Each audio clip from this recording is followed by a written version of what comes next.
ఇదేంటని చూస్తున్నారా? మేకకాలు పులుసు లేక మేకకాలు పాయ అండి.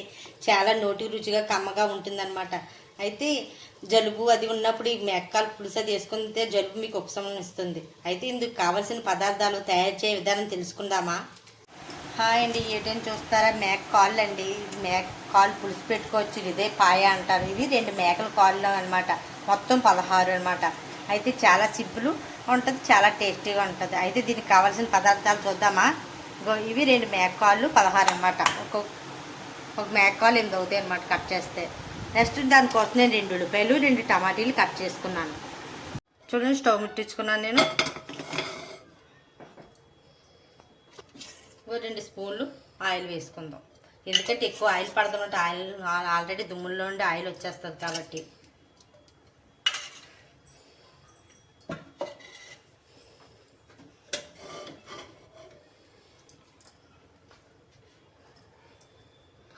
నూనె వేడెక్కిన తర్వాత ఉల్లిపాయలు వేసుకొని మనం వేయించుకుందాం.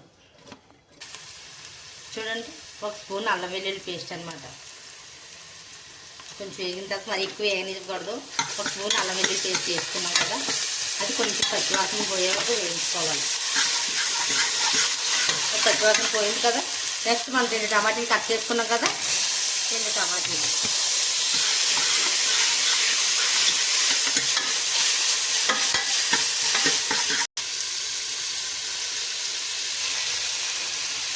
పావు స్పూన్ పసుపు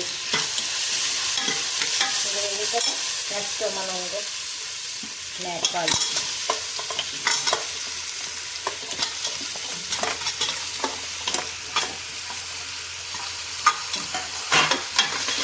బాగా వేసుకుంటాను. ఒక 1.5 స్పూను ఉప్పు కూడా.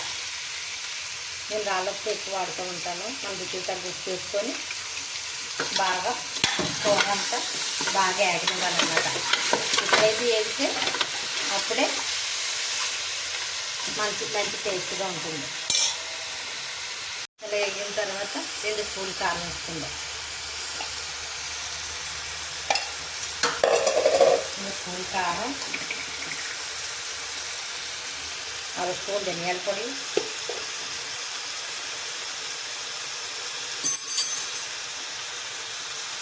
1 స్పూన్ జీలకర్ర పొడి,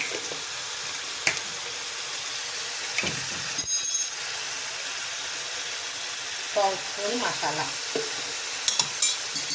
బాగా వేసుకుని బాగా వేగిన తర్వాత ఒక 10 నిమిషాల దాకా నేను చిన్న మంట మీద వేగనిద్దాం.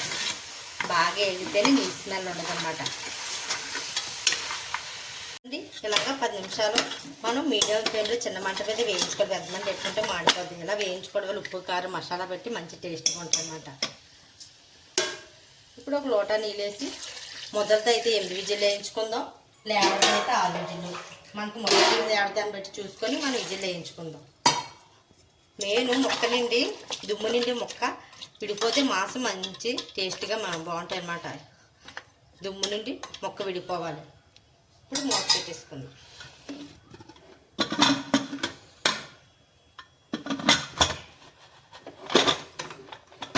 నిమ్మకాయ సైజు చింతపండు తీసుకొని నానబెట్టుకొని ఉంచుకుంది. ఈలోగా విజిల్ వస్తాయి కదా, విజిల్ వచ్చిన తర్వాత ఈ జ్యూస్ వేసుకుందాం. 8 విజిల్ వేసుకున్నా ఇంకా దుమ్ము నుండి ముక్క విడలేదు కాబట్టి ఇంకో 2 విజిల్ వేయించుకుందాం. చింతపండు పులుపు వేసేసుకుందాం. ఉండండి, చింతపండు పులుపు ఉంది కదా, ఈ పులుపు వేసుకొని ఇంకో 2 విజిల్ వేయించుకుందాం అనమాట. ఇప్పుడే ఉప్పు అది మనం చూసుకొని ఇప్పుడే కరెక్ట్గా వేసేసుకోవాలి. వేసుకొని ఇంకో 2 విజిల్ వేయించుకుంటే దుమ్ము నుండి మొక్క విడిపోతుంది. మొత్తం 10 విజిల్ వేయించుకున్నట్టు అనమాట. అంటే కొంచెం మొదలు కాబట్టి 10 విజిల్ అవుతుంది. చూడండి, ఇక మొత్తం నాకు 12 విజిల్ పడ్డదండి. ఎందుకంటే కొంచెం మొదలు కాబట్టి మెయిన్ మొక్క నుండి ఎప్పుడైతే దుమ్ము నుండి మాంసం ఎలా విడిపోతుందో విడిపోతేనే అంత టేస్ట్గా ఉంటుంది అనమాట. ఎందుకంటే అలా విడిపోయింది చూడండి. ఫైనల్గా కొత్తిమీర వేసుకొని మనం దించేసుకుందాం. మనం జ్యూస్ ఎక్కువ కావాలంటే కొంచెం జ్యూస్ వేసుకుందాం, లేదు ఎలాగ ఉండాలనుకుంటే దించేసుకుందాం. అంతేనండి, సరే దించేసుకుందాం.